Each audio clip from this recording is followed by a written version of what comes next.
Another rainy day here in Pennsylvania. I think this is the 6th weekend where we had rain. Here's the project during the day. I took the drawers out because I'm looking at how to attach the counter to the cabinet. And then also I wanted to check this out. When you pull this out, it was going down because the hole that I have here, the slot is a little bit higher than the cutting board. So I did not have the cutting board yet, and it was supposed to be, according to the listing, 0.8 inches. So I made the opening 1 inch. I figured that's good. You don't want it too tight. I can't make it bigger if it's smaller. So what I'm going to do here, and it seems to be working well. The one idea was to maybe have a propping leg right here. You can have a platform on the top of it and just prop it up underneath here as a leg, but then that's something that you've got to put there and take down and all that. So what I did was, inside here I have a support beam going across, and I just got a thin piece of cutoff scrap, and I, just for testing it, I taped it onto here. And that is, looks like about between 1/8 and 1/4 of an inch thick. It's not even all the way through. I cut the length off of one of the 2x4s to square the edges. So like one end of this is thicker than the other end. So I went from the thinner end and cut that off, and that fit right in there nicely. So now when you put the cutting board in, as it's pulling out, if you pull it out to as far as you ever would, it basically doesn't drop at all. Now let's see, what do we got? So we got about this much space left, so it's still good. There we go. So I could probably move that glue piece out a little further, but the two screws that screw that pocket screws that screw that support in would be covered, and I don't know if I would ever have to replace that board if it were to break or something, but I thought I didn't want to do that. So I think that's far enough. I mean, you can only have it out so far anyway, because the more that it's out, the more leverage there is on this. So if you're kind of pushing on this, you're going to end up either breaking the board or breaking something inside here. So we might maybe put a little line or something on here, or a little notch that will show the limit to pull it out.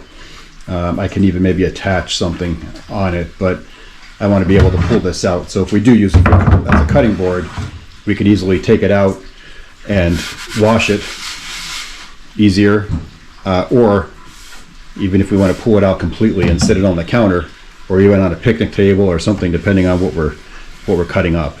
So I think it's more flexible that way. So I'm going to glue that piece in, and then I'm going to get into trying to attach the counter to the framing here.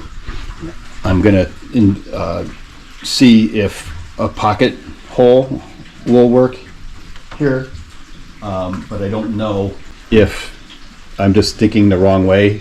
Sometimes I'm thinking I can use pocket holes for things, and it's just not the right application. So we'll see what that looks like.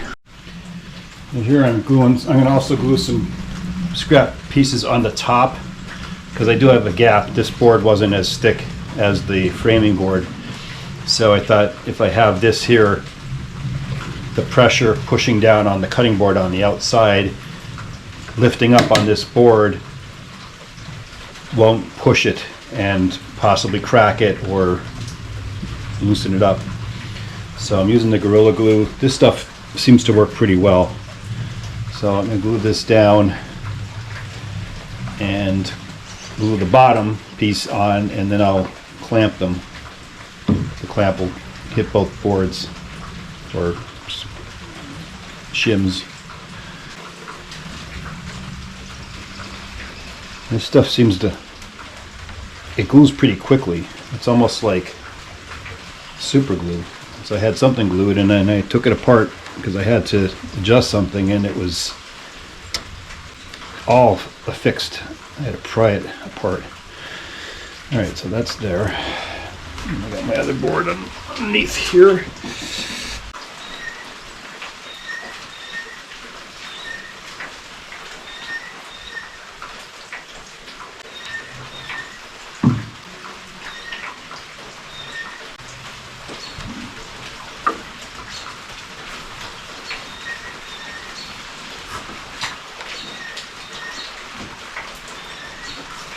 I'm placing it on the bottom so those pocket holes are still accessible. All right, so now clamp this down.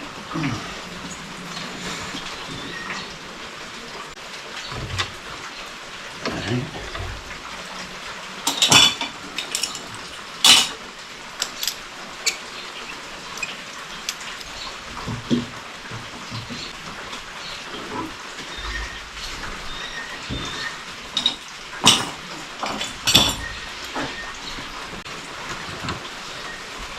All right, a little bit extra glue, get that out of there. All right, let that dry for a little while, and then I'll look at trying to connect the counter to the top here. I drilled holes, one on each end, one in the middle, and then one on each end on the other side of this. And then I did a countersinking bit and hollowed that out a little bit. The screws I have ones that are a little bit too short and ones that are way too long. So the ones that are a little too short, I figured they'll go in enough into this hole to snug this up. That's what I'm hoping will happen. And then I had to drill one hole on this side. I couldn't go up through the bottom piece here because this cross member is for the cutting board is in the way. So I went from an angle from the inside, and because I'm going at an angle, the longer screw I think will work because it's going at an angle and will take up more of the length of the screw. Plus I cut the very tip of the screw off, so I think it'll still cut enough into the wood, but it won't or shouldn't protrude out of the surface. So I'll have to do that by machine, with the drill most of the way, and then maybe snug it by hand if I feel a little bit of protrusion here, if it's starting to poke through, but I think it should be fine. I think what I'm going to have to do is maybe clamp this down because it's moving a little bit, and then I don't know if I'll end up with a gap, so I'm going to get my big clamps and some pieces of board so I can hopefully at least grab this end and this end. There's nothing to clamp on in the back, but if I at least get the front pieces clamped, that might be good enough. All right, I'll clamp here and here. Hopefully that'll be fine. I don't know if this will be in the way, and I actually didn't think about this. I thought about it weeks ago, but I'm not sure if I'll be able to get to where I need in the back here because of the sink. So I'm gonna have to check that out. Okay, so far so good. Let's get the back screws in now. I don't know if this back is coming up or not. Yeah, a little bit. I'm gonna have to clamp it down somehow. I might be able to clamp this one because there's a hole that's cut in the back there for the fuel pipe on the van. So I could probably clamp this onto here to here. And then the other one I might have to, I don't think that clamps long enough to go to the floor there up to the back. Maybe I can just press it down. This other side here now. This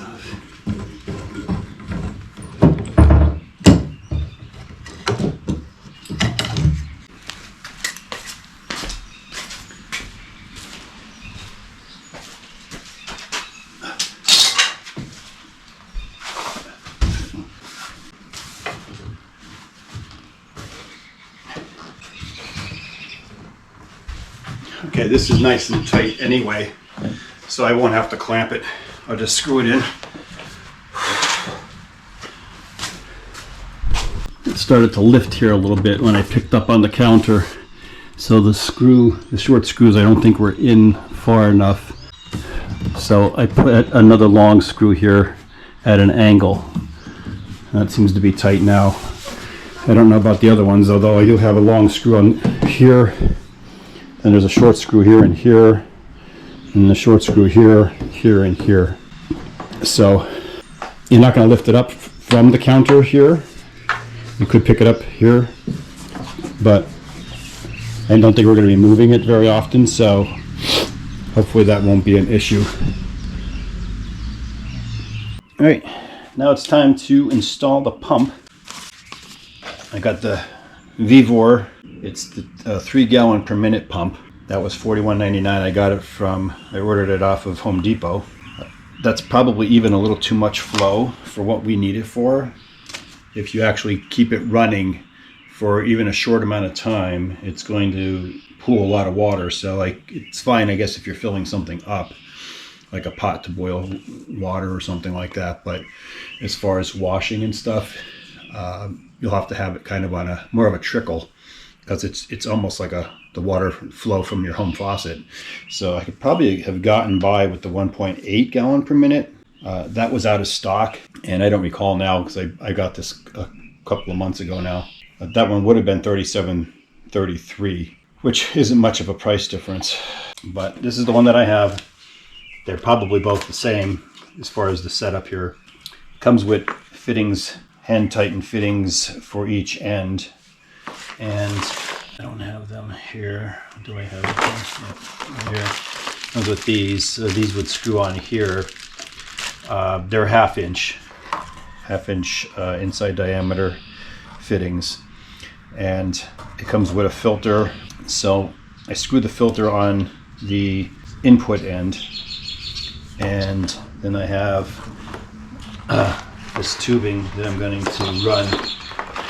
This I got from Lowe's, and this is half inch inside diameter. Outside diameter is 3/4. It's a 10-foot piece. I didn't cut it yet. I don't know if I'll need to or not, but it's reinforced. It's pretty rigid. This will be what goes into the tank of water and then pulls up through the pump. This is Eastman reinforced vinyl tubing. The number on it is 879271. That was from Lowe's. I forget how much this was. I think it was like $15 or something like that. But it's supposed to be good for potable water. It's got a good rating for that. And then I got the fitting that would screw into there. I put that in and put a hose clamp on it so that it doesn't slide out. So that will just screw into the filter. Then the other part coming out, I got this fitting here, and I got this from Home Depot. This is rated non-lead and good for potable water. It's by Everbuilt. The number on the envelope or on the packet is 1000-025919. It's a 3/8 inch compression to half inch inside female. So that's screwed onto here. I did that already with some pipe dope, and then the tube to the faucet will screw right onto here. And I don't think I need pipe dope on here because there is a washer in there, but I will put some on there anyway. And then once that's screwed onto there, then this will screw up onto the faucet, and that's the system. The wires were just bare, positive and negative. I bought a connector I got this through Ace Hardware. This is a Fimco Industries 7771786 10-foot cigarette lighter adapter, 12-volt adapter, and it has a fuse in it and a switch.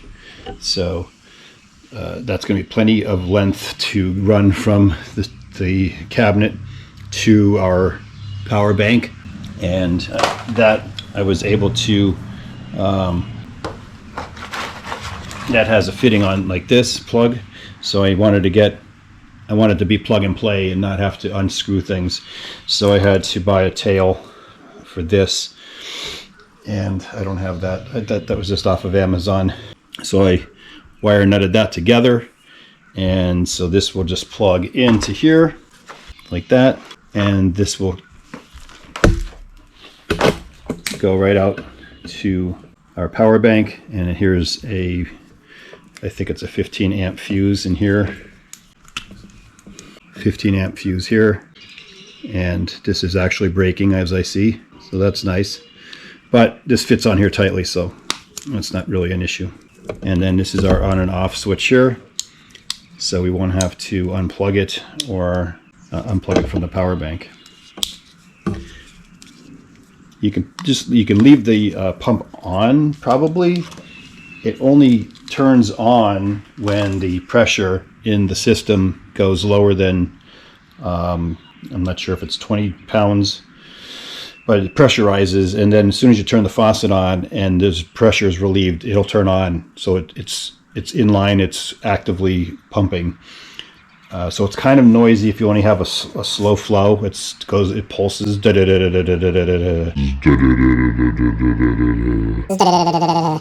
and we'll get to that when I'm testing it. So that's what we're doing here. I just have to find out in the cabinet where I want to mount this. When you're mounting it, you want to put the motor on the top in case there's any kind of leaks within the pump area. It doesn't go into the motor and cause an issue with the motor. So we'll be mounting it like this, which is convenient because this side is, actually it's not convenient because this side is our gray water, but I have enough hose to do it, so it'll work out. All right, I got this hooked up here. I got the supply line to the faucet screwed onto there with some pipe dope, and then up inside here I got that hooked to the faucet. So this is going to mount on the back wall. Right here is where this whole cabinet mounts onto the 2x4 within the van. So it's actually anywhere along here, but right here is where the end of it is. So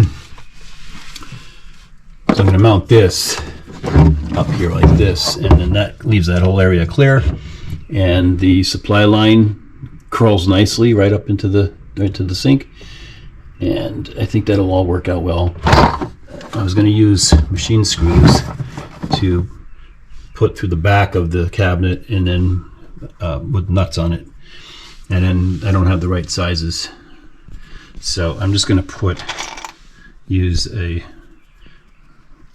screw like this, screw it through. I'm going to put a washer on each one so the cone doesn't dig into the rubber of the feet, and then they'll stick out the back probably about like that. And then I think I'll either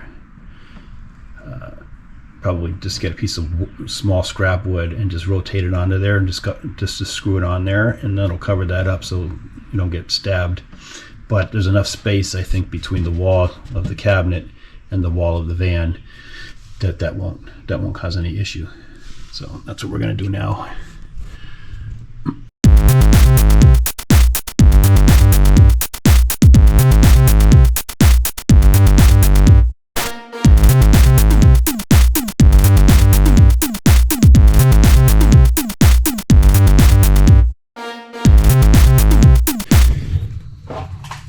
Alright, that's it. I'm going to have to tighten a little more, and that one looks like a little too tight on the one side there, but I'll look up, see what the back looks like.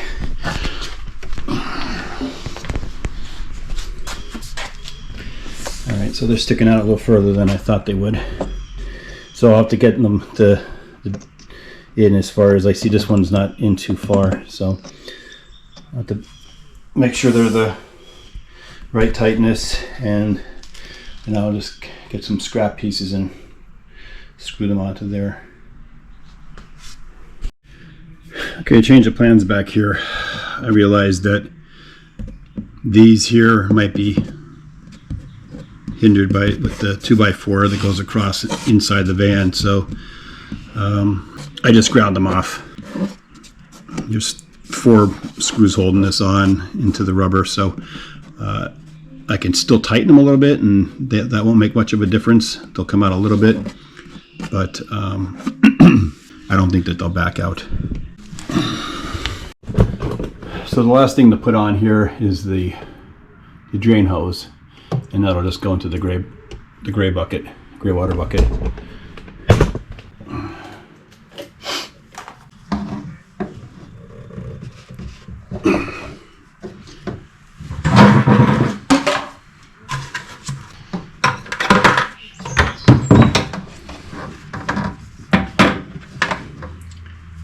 I have to figure something out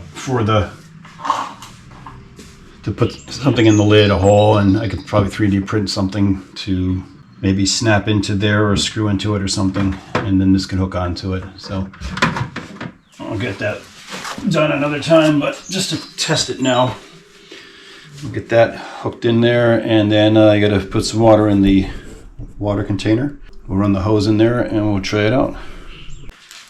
So everything's done. I've got the water filled up, the bucket here for the gray water. All the lines are hooked up. So we're going to try it now. I've already tried it, so it is a little splashy, but we'll just have to have a towel on hand. So turn it on at the switch here. That's going to pressurize the system. So it's pressurized.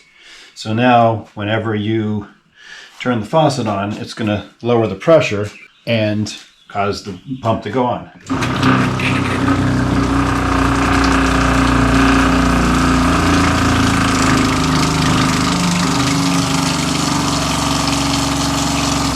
Now if you want to just have it trickle, you do that, and that's probably what we'll do most of the time because we don't usually want to use a lot of water, but the pump is vibrating and running like a machine gun, which it's not very loud, but it is a little weird. Now the other thing that we have hooked up here is just for a drink of water, and we don't really have to have this hooked up, but it's kind of nice. You pick up how much drink you want, so in this case it's 200 milliliters. And then it'll fill up 200 milliliters.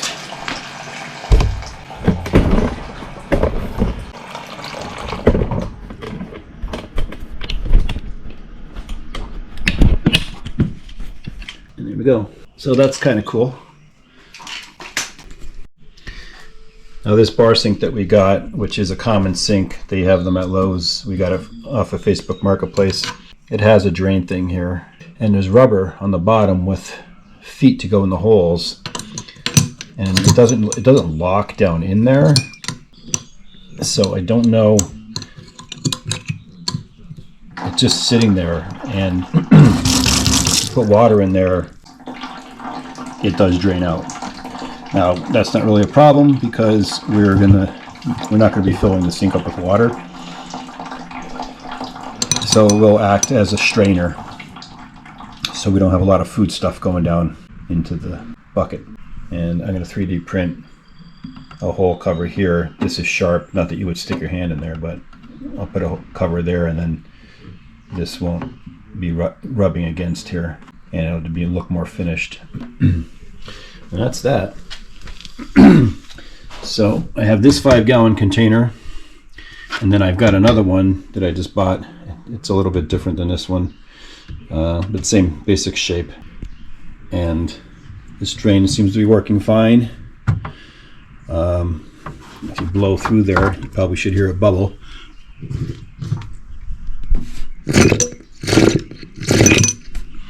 So that means it's not going to allow the gases to go up in through the sink and stink the van up. So this is complete. I just need to figure out the cover for that. I do have a lid and it has a rubber gasket, but I want to put some sort of a spout on there or something to put the hose in, and then 3D print a cover for this. I have the screw part with a spout, but I can put something like this. So this might even work the way it is now that I'm looking at it. That hose is not too much smaller than this hole here, so I can try that. Finally, I don't know how many weeks, 2 months? Not every day, but okay. So the next thing for the van would be the other cabinet by the door. So I have a few ideas that I'm tossing around, so I still have to kind of design what I'm going to put there. But this can go in the van now, and it's basically done. Okay, here's the final reveal of this cabinet. It's mounted in.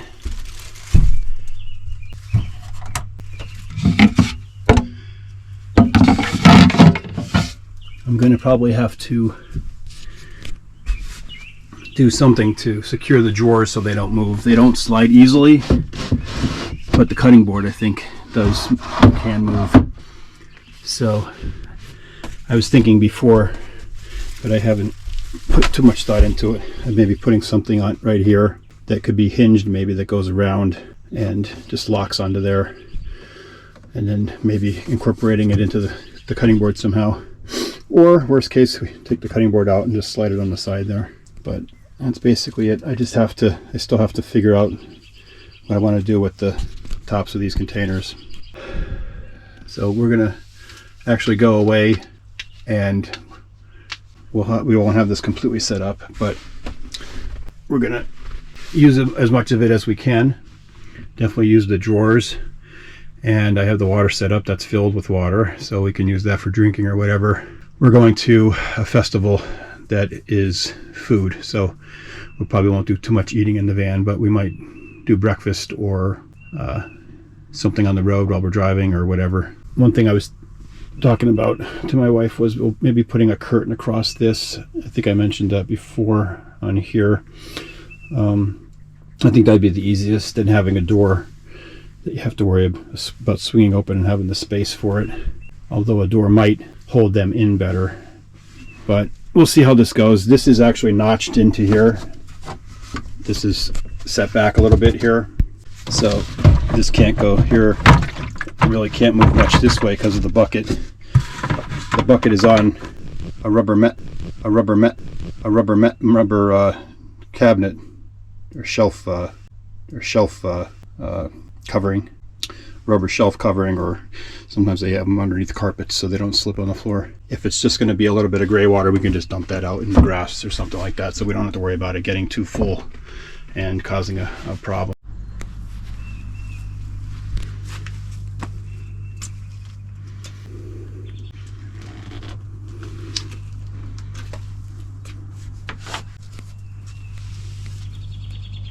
All right, well, finally finishing the setup here.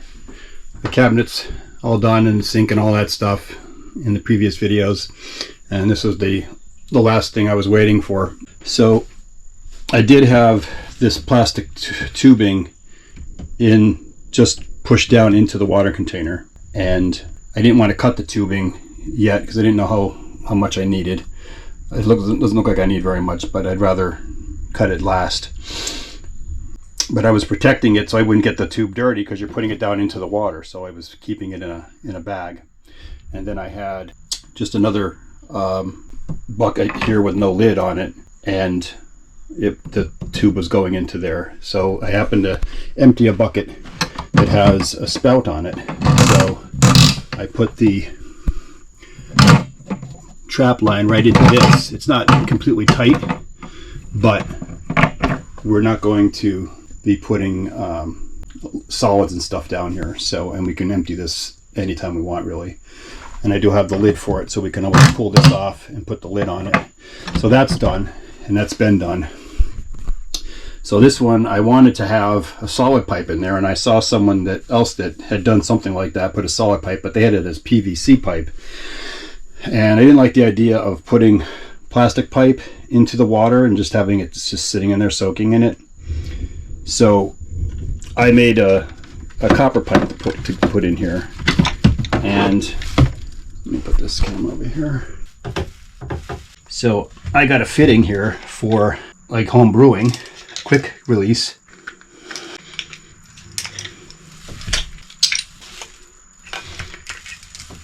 So that's this fitting, and this goes together. So that's nice. And then I got the a 1/2 inch fitting to 3/4. I think it's just 3/4. Soldered that onto here and screwed that in.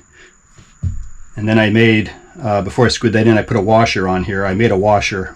We have a 3D printer, so I made a plastic washer to screw onto there, and that's going to go up to the bolt part of this fitting, and then that'll sit on the mouth of the 5-gallon container. Then the copper goes down almost to the bottom. I might put a piece of the flexi tubing on the end of it just to have it laying on the bottom, but I haven't done that yet. But so this will go into the container, and then this will screw over the top, and that screws down and fastens against the washer that I put on here. So then that's secured in there like this.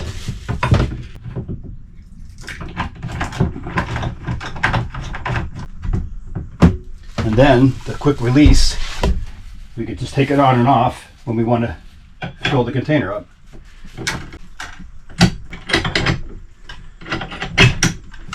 And then it's just on there. I have another container that I bought, and the opening is a different size and everything, so I thought, well, we'll just use that as the refill for this.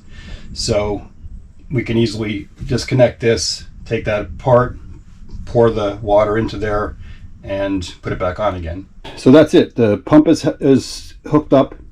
The other problem we had was the sink was using a lot of water. I think there was a 1.5 gallon per minute aerator on the faucet, and the pump is rated at 5 gallons per minute. I could have got a smaller pump, but there wasn't any in stock, and I didn't want to wait, so I got the 5 gallons per minute. I think it was similar pricing, so it didn't really matter. However, it was using quite a bit of water pretty quickly, and I picked up I think it's a 0.34 gallons per minute aerator. So that's all that it's coming out as, and you got more control of it. You can put it down less so that it's just a trickle. Like if you're brushing your teeth and you just need to wet your toothbrush, you can do that, and then that's full blast.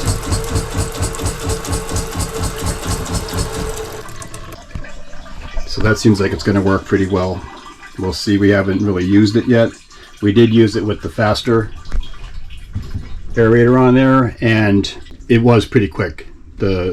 Just a little bit of flow is a lot for rinsing your toothbrush off or rinsing your mouth or anything like that. So that's it. This is basically done.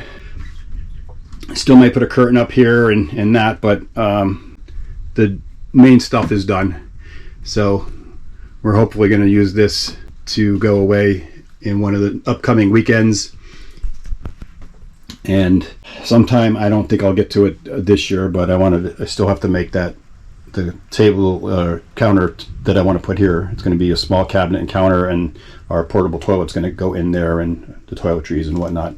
So that'll be in there when we're not using it, instead of being in the middle of the floor or sitting out in the open. So that's that. So stay tuned at some point for the second project in here, and hopefully we'll have a video of us using this in the coming weekends.